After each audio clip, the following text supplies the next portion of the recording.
हमारे विभिन्न ज्ञानवर्धक कार्यक्रम देखने के लिए आप हमें अभी सब्सक्राइब करें, बेल आइकन को प्रेस करें ताकि आप देख सकें हमारा कार्यक्रम सबसे पहले। और अधिक जानकारी के लिए फेसबुक पेज को लाइक करना ना भूलें। जय माँ इंद्राक्षी। इंद्राक्षी धाम में दर्शकों, आप सभी का हम हार्दिक स्वागत करते हैं। आज के दिन जिन जातकों का जन्मदिवस है, मैरिज एनिवर्सरी है, उन सभी को हमारी तरफ से बहुत बहुत शुभकामनाएं। आज हम बात करने वाले हैं कि क्या उपरतन पहनने से हमें विशेष प्रकार के लाभ मिलते हैं या हमें मुख्य रतन को ही धारण करना चाहिए। उपरतन किस हद तक हमारे ग्रहों को प्रभावित करते हैं, हमारे जीवन में कार्य करते हैं, ये जानकारी इस अंक में हम आपको देंगे। और साथ ही आज रमा एकादशी है, बहुत ही सुंदर आज का दिन है। रमा एकादशी में हमें क्या करना चाहिए ये हम आपको बताएंगे। आइए आज का पंचांग देखें। 1 नवंबर सन 2021 दिन सोमवार, कार्तिक माह, कृष्ण पक्ष, संवत 2078, तिथि रमा एकादशी, नक्षत्र पूर्वा फाल्गुनी, राहु काल 7:30 से 9, दिशा शूल पूर्व दिशा। पहले बात कर लेते हैं हम रमा एकादशी की। महीने में 2 एकादशी आती हैं, शुक्ल पक्ष की और कृष्ण पक्ष की। ये कृष्ण पक्ष की एकादशी है और वो भी कार्तिक मास की एकादशी है। कार्तिक महीने में पड़ने वाली दोनों एकादशियों का अपना एक विशेष महत्व होता है। कार्तिक तो वैसे ही भगवान श्री हरि के चिंतन में, कभी महालक्ष्मी की पूजा में, तो कभी भगवान धन्वंतरी की पूजा में व्यतीत होता है और होना भी चाहिए। हम बहुत ही भाग्यशाली हैं जो किसी न किसी रूप में भगवान हमें अपनी शरण में रखते हैं और अपना नाम चिंतन हमसे दिलवाते रहते हैं। ये प्रभु की महती इच्छा है और उनकी कृपा है कि हम उनका नाम लेते हैं, नहीं तो मंदिर में बैठकर भी कोई जप नहीं करता। ये प्रभु की इच्छा है।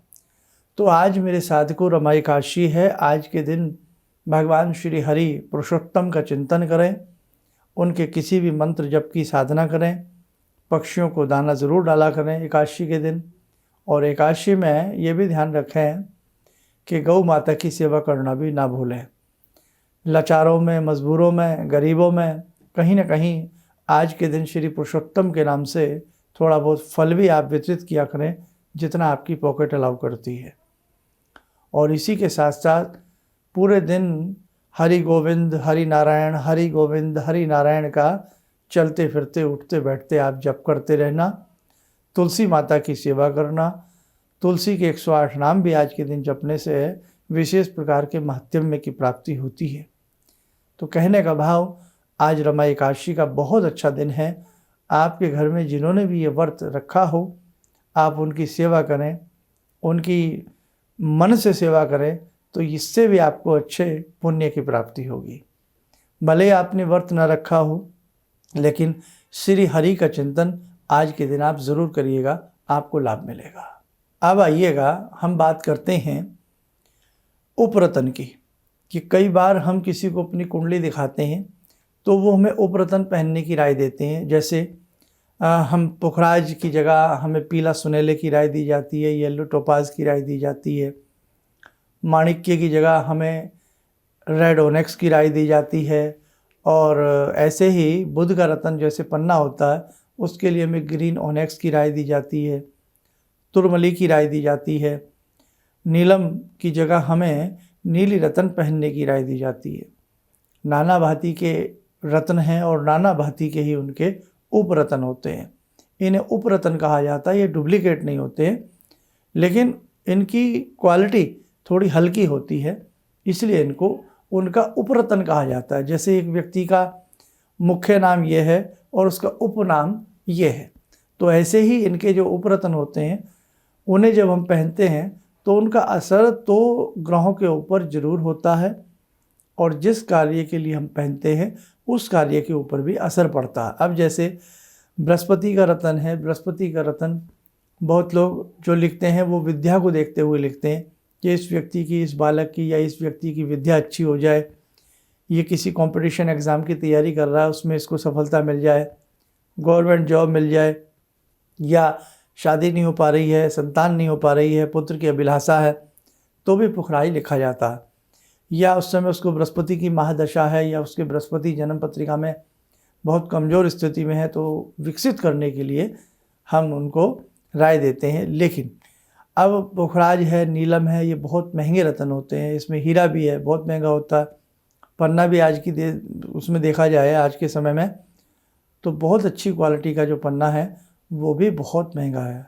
अगर अच्छी क्वालिटी आपको लेनी है तो बहुत महंगा पन्ना मिलता है। बाकी तो देखो भाई 5, 10, 20 हज़ार तक जो रत्न आते हैं उससे लाख बेटर है कि आप उपरत्न पहनें, क्योंकि उपरत्न जो हैं वो बहुत सस्ते होते हैं।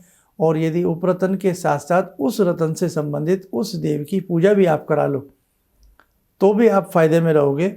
जैसे आपने पीला सुनहला पहनना है, पीला सुनहला है, बहुत सस्ता आता है, 1000 रुपये तक बहुत अच्छी क्वालिटी में आ जाता है।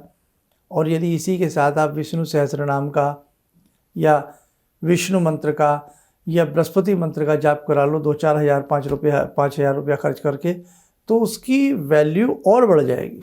पैसा ज़रूर लगेगा, वो आपका थोड़ा सा महंगा हो जाएगा, लेकिन वो पुखराज से भी ज़्यादा बढ़िया काम कर सकता है। और कहते हैं कई बार ना, राख की चुटकी ज़िंदगी का कायाकल्प कर देती है। ना लगे बहुत बड़े डॉक्टर की दवा ना लगे, और लग जाए तो गली के नुक्कड़ पर बैठे जिसे हम कुछ भी नहीं समझते, उनकी दवाई हमें स्वस्थ बना देती है, और उनकी राय 1000 डॉक्टरों की राय पे भारी बढ़ जाती है। इसलिए मेरे भैया कभी ये मत समझना कि उपरत्न कार्य नहीं करते, उपरत्न भी कार्य करते हैं।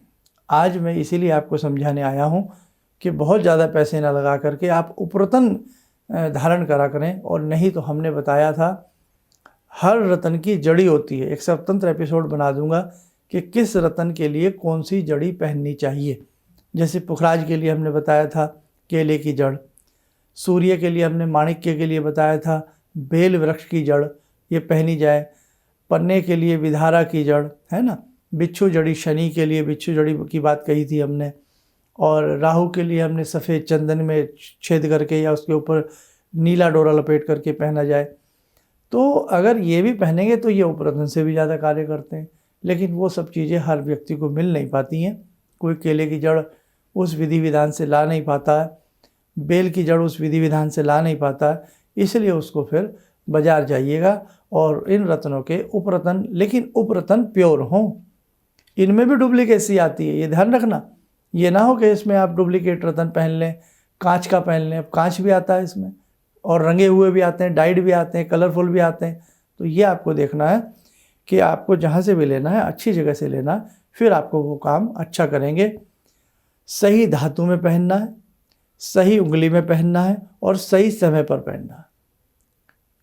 इसलिए आप कई बार ना रत्न तो ले आते हो और आप जब उसे पहनते हो तो कोई लाभ नहीं लगता आपको। क्यों? कई बार आपकी धातु सही नहीं है जिस धातु में आपने पहना है, कई बार आपकी उंगली सही नहीं। हम देखते हैं कई बार मोती 99% देखते हैं मोती लोग इसमें पहनते हैं, जबकि मोती यहाँ पहनना चाहिए। तो ये भी होना चाहिए कि किस उंगली में पहना है, किस धातु में पहना है, किस दिन पहना है और कितने बजे पहना है। ये सारी चीज़ें जब आपकी एक्यूरेट नहीं होंगी तब तक आपको किसी भी रत्न का लाभ नहीं मिलेगा। बस आज इतना ही कहना था। उपरत्न अपने आप में बहुत अच्छा कार्य करते हैं, बशर्ते तरीके से और शुद्ध पहने जाए। आइए मेरे साधकों, जैसे कि आज रमा एकादशी है, आइए जुड़ते हैं आज की ध्यान साधना में भगवान श्री विष्णु से, भगवान श्री कान्हा से।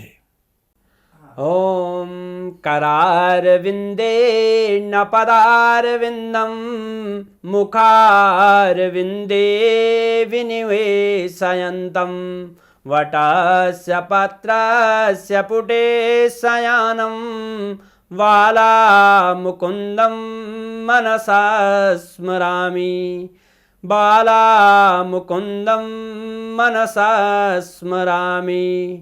कस्तूरीतिलकं ललाटपटले वक्षस्थले कौस्तुभं नासाग्रे वरमौक्तिकं करतले वेणुकरे कङ्कणं सर्वाङ्गे हरिचन्दनं सुललितं कंठे च मुक्तावले गोपास्ति परिवेष्टितो विजयते गोपालचूडामणि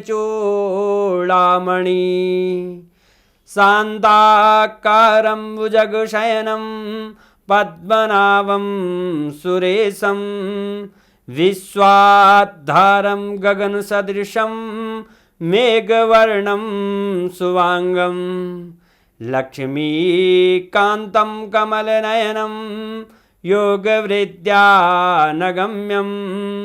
वन्दे विष्णुं भवभयहरं सर्वलोकैकनाथं। कवच बना लें, ध्यान करें, भगवान श्री विष्णु का शुभ आशीष हम सबके ऊपर बरस रहा है।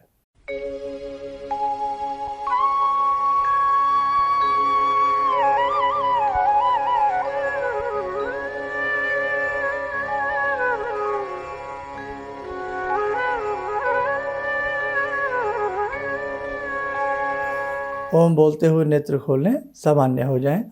देखो मेरे साथियों, कल धनत्रयोदशी है। कल धनत्रयोदशी में सुबह जल्दी उठना और अच्छे से नहा धो करके अपनी पूजा करना, तेल से हल्का सा तेल लगा करके फिर स्नान करना और जितने भी आपके दिव्य पाठ आदि हैं वो करना।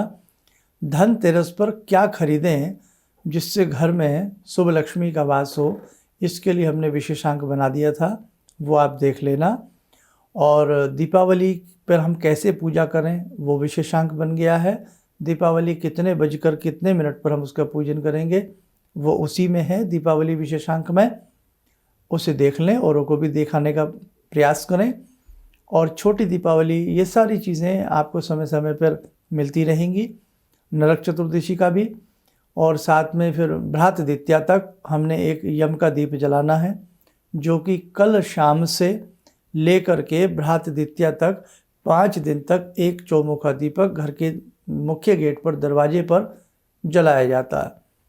दक्षिण दिशा को लेकर के बड़े लोग कंफ्यूज हैं, तो उसमें कुछ नहीं समझना, बस ये समझ लो जब आप घर से बाहर निकलो तो आपका दक्षिण वाला हिस्सा उसमें आप जला दें, ऐसा आप समझ कर भी कर लें तो कोई दिक्कत नहीं है।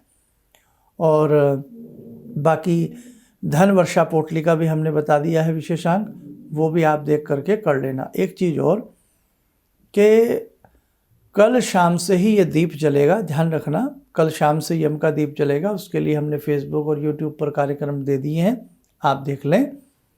और कल शाम को ही भगवान धन्वंतरी का पूजन किया जाता है, विष्णु जी का पूजन किया जाता है, क्योंकि जब समुद्र मंथन हुआ तो 14 रत्नों में से भगवान धन्वंतरी भी श्वेत अमृत कलश लेकर के निकले, जो कि आयुर्वेद के प्रदाता हैं। आज कोरोना के समय में भी लाखों करोड़ों लोगों ने आयुर्वेद का सहारा लेकर के अपने आप को सुरक्षित किया है, काढ़े पी करके सुरक्षित किया है। ये सब भगवान धन्वंतरी की देन है, आयुर्वेद की देन है, समझे आप। इसीलिए जिन्होंने हमारे प्राणों की रक्षा की हो वो पूजनीय हैं। हमारे ऋषियों ने हजारों वर्ष पूर्व इन सब देवी देवताओं की पूजा इसीलिए हमें समझाई थी, है ना। तो बहुत अच्छे से सब कर लेना। आप स्वस्थ रहें, सुखी रहें। इन्हीं शुभकामनाओं के साथ हम अपनी वाणी को विराम देते हैं। जय माँ इंद्राक्षी। अब मेरा बेटा है जो चार्टर्ड अकाउंटेंट है अभी, तो वो क्या था, मेरी कोई बात नहीं मानता था। सालों तक मेरा उसका झगड़ा चलता रहा और मेरे जो जानकार लोग थे उनसे मैं कहता था भाई मैं इससे हार जाता हूँ, क्योंकि मैं इसे कहता हूँ सुबह जल्दी उठा कर, ये कभी उठता नहीं। क्या हुआ कि मैं आपसे मिला आकर, कुछ आपने उसके लिए भी उपाय बताए, जो सारे उपाय मैं ही कर रहा हूँ। और आपको सुन के बड़ी हैरानी होगी इस बात की कि जिस बच्चे को मैं कभी पूजा के लिए कहता था कि हनुमान चालीसा करो, तुम ये करो वो करो, वो कुछ नहीं करता था। आज मैं बड़ा हैरान हूँ कि सोमवार के दिन वो उठता है, खुद ही जो है वो मेरे घर में बेल का पेड़ भी लगा है, बेल के पत्ते तोड़ता है और उनके 11 सेट बनाता है। कहाँ से उसने लिया मुझे पता नहीं। और भगवान शंकर पर जाकर जल चढ़ाता है, उन पर राम राम लिखता है। और ये सब जो मैं ये समझ पाया हूँ कि जो मैं 2 महीने से आपका ये जो कर रहा हूँ मंत्र का जो है, तो मेरे ख्याल में इससे बड़ी उपलब्धि तो और कोई हो नहीं सकती। धन्यवाद। किसी भी समस्या के समाधान के लिए मिले प्रसिद्ध हस्तरेखा एवं वास्तु विशेषज्ञ प्रोफेसर धर्मेंद्र शर्मा जी से। नोट: शिविर में भाग लेने हेतु एवं व्यक्तिगत रूप से मिलने के लिए कॉल करने का समय सुबह 10 बजे से शाम 6 बजे तक। हमारे विभिन्न ज्ञानवर्धक कार्यक्रम देखने के लिए आप हमें अभी सब्सक्राइब करें, बेल आइकन को प्रेस करें ताकि आप देख सकें हमारा कार्यक्रम सबसे पहले। और अधिक जानकारी के लिए फेसबुक पेज को लाइक करना न भूलें।